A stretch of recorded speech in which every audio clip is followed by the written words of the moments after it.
Coffee. Empieza tu día con toda la energía natural de Marley Coffee, un café de grano orgánico molido al instante con leche descremada. Prueba el sabor de Marley Coffee en sus 12 exquisitas y variadas mezclas que te esperan para recargar tu día. Con Marley Coffee disfruta tu día con toda la onda. Si detectas algún foco de incendio en las laderas de Parquemet, llama de inmediato al 1466 desde tu celular para dar aviso e indica el sector de referencia de la emergencia. Más información en parquemet.cl y en redes sociales @parquemetmimbu. Estamos ya con nuestro panel de día viernes. Con nosotros Roberto Fantuzzi. ¿Cómo estás, Roberto? Muy bien, muchas gracias, Fernando. Y también con Beth Gerber. ¿Cómo estás, Beth? Hola, Fernando. Hola, Roberto. Buen día. Hola, ¿qué tal, Beth? Buenos días. Roberto, ¿cómo has estado tú? Cuéntame, por favor, ¿cómo has estado tú? ¿Cómo es tu estado de salud, mira, tu estado mental? Cuéntanos. Un poquito de susto porque yo estuve en el debate de las pymes. Ya, estaba bastante lejos y efectivamente yo creo que el error fue que ellos andaban sin mascarilla. Pues cuando tú andas con mascarilla la probabilidad casi es cero. Pero después luego yo lo vi que Boris se puso la mascarilla cuando se acercó al público. Cuando estuvo en el debate, los 5 personas presentes estaban sin. Ya, no me gustó mucho el debate. A ver, cuéntanos un poquitito de eso. A ver, cuéntanos un poco, porque tú fuiste el único que hasta ahora he conocido que ha estado ahí en el presente en el debate. Cuéntanos. Sí, mira, muchas descalificaciones, chistes, etcétera, y nada proyecto país, ¿no? A mí me extraña mucho que ninguno de ellos se ha expresado cuál es su sueño de Chile. ¿Dónde va Chile? Se trató algunos temas específicos, las 40 horas que yo no comparto. Comparto las 40 horas en el sentido que hay que discutirlo, pero a futuro con el teletrabajo se rompió todo el esquema de los horarios. Cuando tú tienes teletrabajo no tienes horarios, tienes tareas, que son dos cosas distintas. Y el control de los horarios, como ha sucedido en Francia hoy día, que efectivamente es estrictamente prohibido hablar fuera de ciertas horas y principalmente sábado y domingo. Esos son temas de futuro, son temas que se van a discutir en 5 o 6 años más, que ya está afectando a muchas personas, principalmente a la mujer. El otro, el caso particular de la AFP, para mi opinión personal, cualquier sistema, cualquier modelo va a fracasar si no tenés considerado los millennials, que son los futuros trabajadores de Chile. Si los millennials tienen años sabáticos, cada 4 años se retiran y renuncian y se dan 1 año y 2 años, entonces tú vas a tener cualquier cantidad de lagunas. Eso hay que contemplarlo también, son estudios que hay que hacer, y los proyectos, para mi opinión, los proyectos de ley tienen que reflejar esta nueva realidad que estamos viendo como país. A mí me extraña que ninguno de esos temas se tratan los temas de hoy día, ir apagando incendios y no construyendo. Oye, si tienen la pregunta que a mí me encanta, veo una respuesta muy de la concentración económica. Ninguna dijo, si es como yo lo puse por Twitter, si tú fumas 4 cajetillas diarias, tienes comprado un cáncer al pulmón. Cuando la colusión no se debe a la concentración económica, entonces, ¿cómo se elimina la concentración para no tener colusión? Siempre a ver, no estoy diciendo que ir a cero, pero hay que tratarla de evitar. No se discutieron los temas, para mi opinión personal, ¿no? Ahora, Bete, bueno, lo mencionó de alguna manera Roberto al principio, bueno, quedó un poco como la tendalá con esto del COVID entre los candidatos presidenciales. Si pasa con Colo-Colo 2 veces, ¿por qué no va a poder pasar con los candidatos presidenciales? Oye, date cuenta del impacto de estar en plena campaña, estar en votaciones importantes dentro del Congreso, dentro de los candidatos hay un diputado y una senadora, ¿verdad? Influye, se están tomando decisiones en el Congreso que de alguna manera está el juego del presidente, está en juego el Cuarto Retiro, etcétera, etcétera. Sí, a ver. Quedó la embarrada, sí, la verdad que quedó la embarrada. Déjame escuchar. Oye, es culpa de los organizadores. ¿Eh? Sí, Roberto, déjame escuchar a la Bet. Déjame escuchar a la Bet un poco. A ver, Bet. Perdón. Dale. Roberto, Sí. no me querés escuchar. A ver, pucha, yo no seguí el de las pymes, que bueno, tenemos acá el especialista que es Roberto y que estuvo allí. Sí seguí el debate de la Chile el lunes, que me pareció muy bueno, de verdad, grata sorpresa, más allá de las derivadas que tuvo, ¿no? Y que creo que tiene que ver con dos cosas, con los contenidos en sí, pero sobre todo y ante todo el formato y conductoras, ¿no? La verdad es que me daba gusto, es más, comenté en ese momento, ¿quién dijo? Hay como un lugar común de decir que los candidatos son malos, que las candidatas son malas, que qué desastre, y es injusto, viendo ese debate es injusto, porque las candidaturas, si escuchás ese debate, no son malas, y sí tenían contenido, y sí tienen propuestas, y la verdad, muy respetables y muy en el nivel todas las que escuché allí. Ahora, lo que siguió después, claro, como decís, Fernando, nadie está libre. Me parece que hubo un bajar la guardia general, ¿no? Respecto del COVID. Me parece también un poco, viéndolo fuera de las candidaturas, me parece hasta humano, porque todas y todos tenemos necesidad de tomar aire y de hacer, creo. Tenemos la loca fantasía de que esto pasó, bueno, es una loca fantasía, esto no pasó, todos aflojamos un poco las medidas y no está bien. Ahora, claro, en el caso de las candidaturas, todo esto es más grave con las repercusiones que tuvo. A mí lo que me llamó la atención, y la verdad me decepcionó, me bajoneó un poco, es la pésima reacción de algunas candidaturas.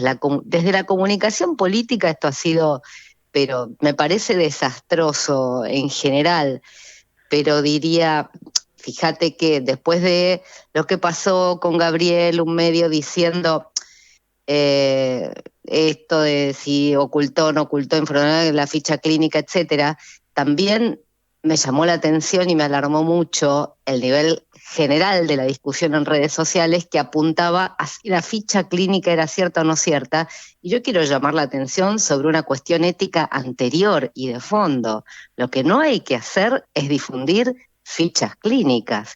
Esto ya más allá de si me gusta o no me gusta la candidatura, si se trata de Sichel, Jasna, Proboste, Casto, Gabriel o quien sea, no se difunden fichas clínicas y casi nadie llamaba la atención sobre esto. Estuvo puesto, el foco en el chisme de quién deslizó, quién no deslizó, y si el error fue difundir una ficha falsa, cuando hay algo ético mucho más grueso. ¿Cómo vas a difundir información personal confidencial, una ficha médica? Ahí, Fernando, vos sos el especialista. Yo creo que el periodismo no pasa por ni periodismo de investigación, si le quieren subir el pelo y llamarlo así. No pasa por difundir ese tipo de información absolutamente privada y confidencial. Sí, las fichas médicas son confidenciales, tienen resguardo, igual que los secretos bancarios, igual que una serie de otras cosas que no se pueden difundir. Ahora, en el caso particular de alguien que está con COVID, por ejemplo, tal cual como fíjate que yo vería bien interesante la situación de cómo se produjeron los contagios. Te voy a poner un ejemplo. Voy a sacarlo del espectro de la política, lo voy a llevar al espectro del fútbol. Colo-Colo ha sido 2 veces golpeado por el COVID. Y las 2 veces, y eso ya lo reconoce Colo-Colo, han sido por situaciones que relajaron los protocolos, digamos.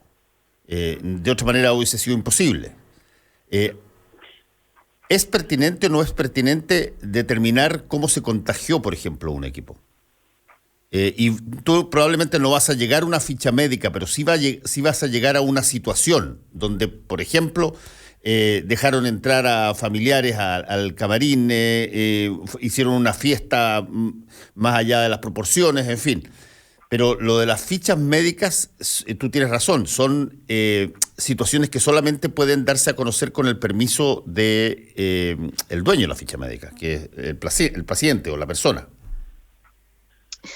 No, por supuesto, el caso en lo que vos estás señalando no pasa por la difusión de la ficha médica, sino el seguimiento, de hechos que claro que el periodismo va a cubrir quién entró, quién no y cómo se maneja con anterioridad. Y en eso, nuevamente, me parece que hay que llamar la atención sobre cómo se fueron aflojando las medidas como si esto hubiera pasado. Ahora, me parece que hubo errores de las candidaturas, por ejemplo, de Jasna, que se perdió una oportunidad de oro desde la comunicación política de mandar un mensaje de cuidado general y de no bajemos las medidas. Fíjate que sorprendentemente reaccionó desde lo discursivo, al menos desde el deber ser, reaccionaron mejor las candidaturas de derecha que las de centro izquierda, ¿no? Sí, déjame ponerte, ya que tú hiciste la interpelación respecto al periodismo. Yo me acuerdo que hace algún tiempo, incluso hay una situación en una serie que para mí es la mejor serie política de todos los tiempos, que se llama The West Wing. Bueno, pero hay una situación bien interesante porque un candidato no da a conocer que tiene un principio de una enfermedad degenerativa durante su...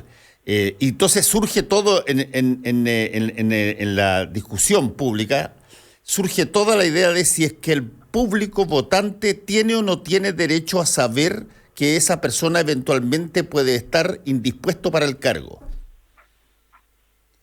Y esto justamente es a raíz de alguien que filtra una ficha médica del candidato a presidente. ¿Qué pasaría ahí? ¿Debe saberlo o no lo debe saber la gente? Sí, eso también fue discutido por otras dificultades de salud que aquejan algunas candidaturas. Y me parece también, y está sobre el tapete la discusión estos días y está buena, creo que hay hay diferencias entre que la gente sepa sobre una enfermedad o que puede afectar la gobernabilidad. Sí, claro. Y que es honesto y es necesario, plantearlo públicamente, y hay candidaturas que las plantean. Y otra cosa es justificar cualquier manejo irresponsable para atacar de otra difundir campaña, claro. Cualquier ficha, es más, sin chequear información, cosa que es insostenible. En caso también de que fuera así, de que hay algo en quien sea, en la candidatura, que sea en el país que sea, que decir, se tiene que manejar con la responsabilidad del caso, tanto por parte de la candidatura como por parte de los medios, ¿no? Hay estándares éticos. Esto estuvo muy lejos de aquello, desde ya. Bueno, Roberto, tú estuviste en el debate de las pymes, tú dijiste que no se habló mucho de ese asunto del país. Sí se habló, pero oye, hablar de los 30 días es un tema más de carácter burocrático, no es de proyecto país, que vamos a ayudar a las pymes como si fuéramos inválidos, como si el sector de las pymes fuera discapacitado. No hay una estrategia país. Si las pymes están dentro de la solución, no dentro del problema. Efectivamente. Pero, por ejemplo, ¿qué esperabas tú? ¿Cómo desarrollamos un país sin las pymes? Imposible. Está bien, pero cuéntanos un poco, ¿qué, por ejemplo, esperabas escuchar? ¿Qué te hubiese gustado escuchar? No, a mí me hubiese gustado mucho más haber hablado qué estrategia se tiene para resolver el problema gravísimo que llevamos ya 20 años, que cada vez tenemos menos porcentaje del PIB, cada vez menos tenemos trabajadores, y si uno analiza al mundo, sucede justo lo contrario. O sea, que nosotros estamos inventando un sistema que la participación de estas pequeñas y medianas empresas no son parte de la estrategia país. La importancia de la distribución de la propiedad que se produce a través de estos sectores. Date cuenta de la importancia del desarrollo tecnológico, que la mayor parte del desarrollo hoy día se hacen en oficinas casi. No, y se sigue discutiendo los 30 días. Los 30 días es importante, pero no es una burocracia. Oye, no se discute cómo se le va a inyectar nuevo oxígeno, porque la mayoría tienen el camión, pero no tienen benzina para echarla a andar. Porque esto fue un caso, el COVID, y ha sido totalmente distinto. El COVID no es un terremoto. Cuando existe el terremoto se cayó la oficina, se cayó la fábrica, etcétera, etcétera.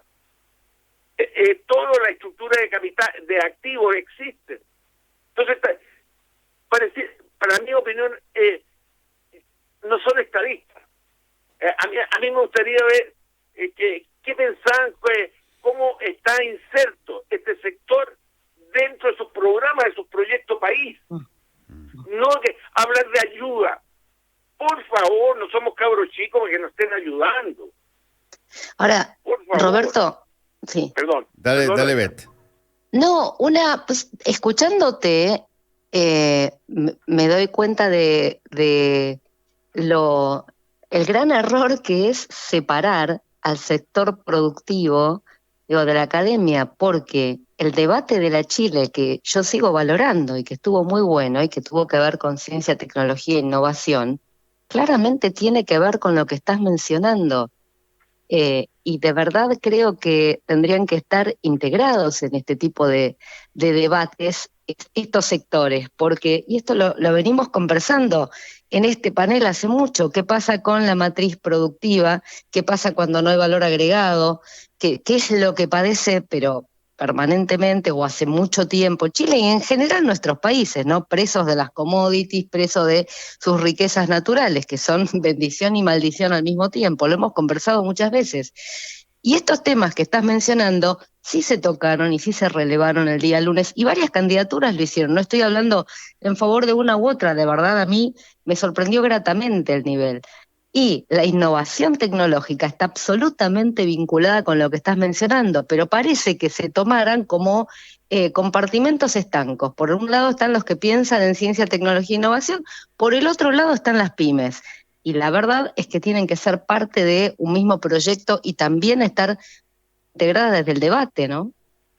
Pero fíjate que a mí me llama mucho la atención porque lo escuché, también escuché parte del debate de la Universidad de Chile, y nosotros como instituciones también hicimos uno con la Universidad de Chile, que también fue un debate con los participantes, con los candidatos. Pero a mí siempre me ha llamado la atención el análisis de corto plazo. Perdona que te diga, yo no veo ninguna proyección de cuánto se va a destinar, por ejemplo, al nuevo Corfo. El Corfo hizo una labor extraordinaria, hizo Chile. Era otros tiempos. Hoy día Corfo debería cumplir otra labor. ¿Qué se hace con el Banco de Estado? ¿Va a seguir con el criterio de ser un banco comercial o va a ser un banco de fomento? Mencionan los famosos 500.000 pesos. Oye, tú mismo lo mencionaste, con la actual estructura exportadora o estructura de país nuestro, es imposible que se llegue a los 500.000. Y lo peor de todo, que estamos generando a un sector de profesionales saliendo, que son aproximadamente 1.200.000, a terminar en el Uber. Porque no hemos creado actividades nuevas. Que por favor, si yo cada vez que me paseo por los sectores industriales, son puros galpones. ¿Para qué? Para bodega. No hay perfume de industria. No existe perfume de industria en nuestro país ya.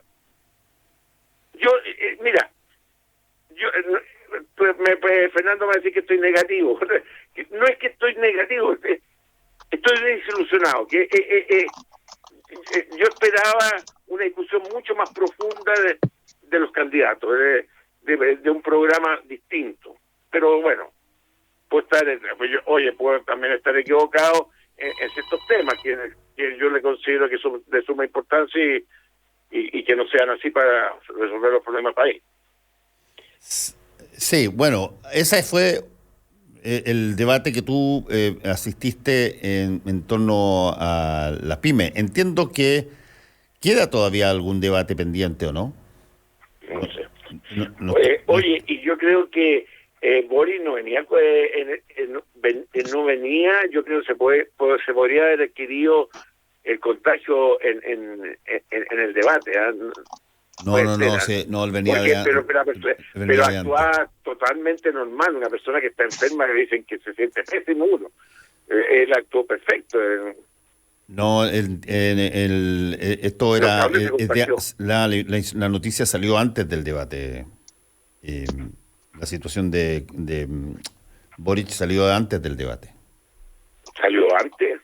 Sí, ¿el debate fue cuándo?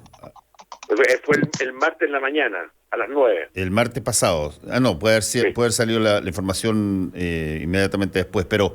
Sí. Pero acuérdate tú que los contagios tienen un periodo de incubación que es bastante grande y que después de que cuando se empieza a tener los síntomas se van a hacer el PCR, pero el contagio ocurrió mucho tiempo antes. Puede ser, no soy experto, no desconozco totalmente. Oye, la otra cosa que es interesante, por lo menos creo, es...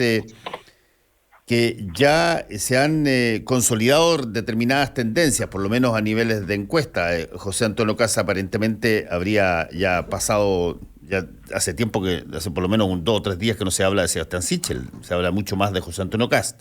En el caso de Gabriel Boric, él también lidera su sector, de Jasna no se ha hablado mucho, y desde ese punto de vista... ¿Cómo observan las distintas posibilidades, Beth, en el caso de los pocos días que quedan? ¿Qué espacio hay para poder cambiar las cosas? Por ejemplo, si es que Sebastián Sichel quisiera recuperar algo, acuérdate que creo que fue la Ena von Baer o Jacqueline van Rysselberghe que dijo todavía hay 2 semanas para que nos pueda convencer. ¿Hay posibilidad de dar vuelta a las cosas en un tiempo tan corto? A ver, sabemos, Fernando, en política nunca está dicha la última palabra, ¿no?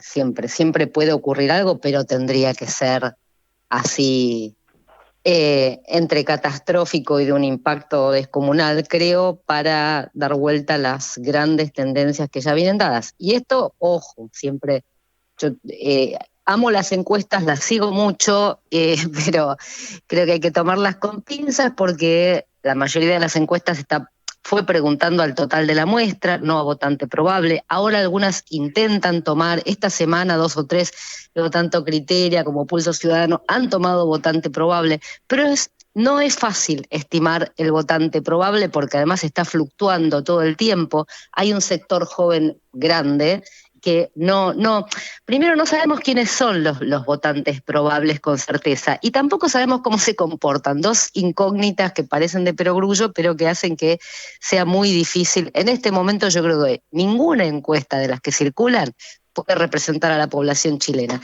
Si la quisiéramos hacer tendría que ser cara a cara, domiciliaria, etcétera, y eso, el tiempo que te lleva hacer el campo y procesarlo, ya hace que la encuesta sea vieja, porque además sería una foto de hoy y no del día que va a ocurrir la elección. Pero un trabajo de encuadre te dan, y creo que la diferencia que marca en este momento a gran distancia Gabriel Boric y José Antonio Kast es dificilísima de remontar. Todos los demás aparecen a más de 10, 12, 15 puntos de distancia. Entonces ahí, de lo que yo no me agarraría es de las diferencias de 3, 4, de quién va primero, segundo o de quién va cuarto, quinto. Me parece que no tiene sentido eso, porque hay márgenes de error que, como te digo, el tipo de muestra que se hacen y la cuestión del votante probable no permiten estimar, pero grandes tendencias sí, yo sí las tomo como indicadores de grandes tendencias y bueno, todo parece indicar que llegan Gabriel Boric y José Antonio Kast a la segunda vuelta y yo lamento mucho particularmente, o sea, aun siendo de oposición, esta orfandad, este desdibujamiento de la derecha liberal, de la derecha democrática, porque creo que no le hace bien a la vida política en Chile que estén así, ¿no? Porque su candidato claramente está en caída libre, no veo difícil que repunte, aunque repuntara algo, las últimas encuestas le están dando por debajo del 10%. y esta fuga, además de un sector de derecha importante, a una opción autoritaria. Claramente me parece que esa es la diferencia.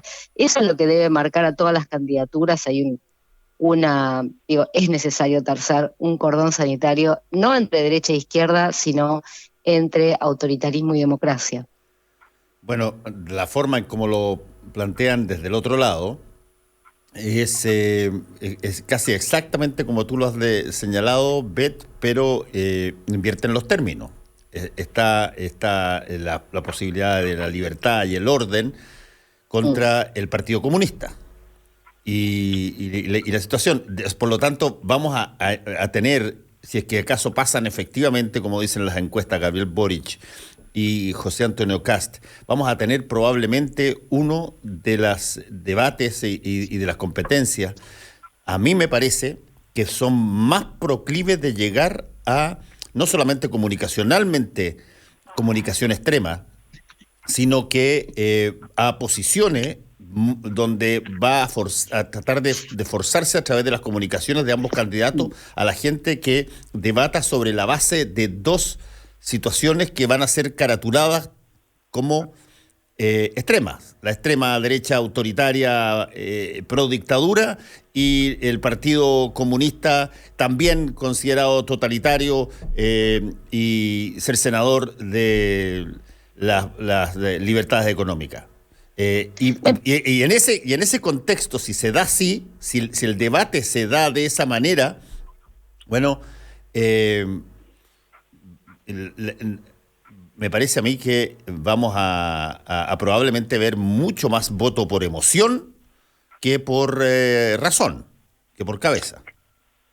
Esto sin duda, me parece que ha sido hábil en todo caso la derecha en manejar esa falacia, porque es una falacia, digo, y esto no porque me guste o no me guste o yo esté en la oposición o en el oficialismo, digo, es constatable mirando los programas y las trayectorias. El Partido Comunista fue parte de un gobierno democrático, hace tiempo que se maneja y que se mueve décadas dentro del marco y de los márgenes de la democracia, y fue parte del segundo gobierno de Bachelet y se encuadró en las normas democráticas indiscutiblemente. Y las propuestas de Kast no tienen que ver con mis simpatías o antipatías, basta con ver su programa y claramente identificamos propuestas que son antidemocráticas, claramente. Pero todo lo que tú puedas estar diciendo no tiene relación con lo que va a pasar. Lo que va a pasar van a ser ambos discursos muy contrastados, muy extremos, y eventualmente la gente va a tener que tomar una decisión respecto de emociones que siente, más que razones, si tú quieres, objetivas respecto de las cosas. Tú, para terminar... Por eso coincido con vos en que está manejado desde lo emocional, está manejada hábilmente la falacia, ¿cierto? Roberto, para terminar, a mí me gustaría que una universidad, después de las elecciones, haga un estudio. Impresionante cómo Kast hizo un cambio en las personas, etcétera, etcétera. Lo mismo que está diciendo hace 5 o 4 años, repite lo mismo y hubo un cambio. Ese análisis del votante chileno de la parte psicológica, a mí me gustaría que se llegara a una conclusión. Y lo segundo, el caso particular de Parisi, un candidato que no existe físicamente en el país, segundo que tiene algunos problemas legales, y tiene un porcentaje que no deja de ser. Entiendo que llega entre hoy y mañana. Del voto, esa cultura política de nuestro país es digno de ser estudiado en la universidad, es como un caso particular. Entiendo que llega Parisi a Chile el domingo, creo, y después entiendo que eso fue lo que se anunció por parte de su partido La Gente, que apenas llega, se va a una gira por el país. Pero bueno. Oye, muchas gracias a ustedes, Roberto y Beth, que cuídense. Chao, chao. Un abrazo. Buen fin de semana. Fernando Paulsen y nuestros panelistas e invitados son una combinación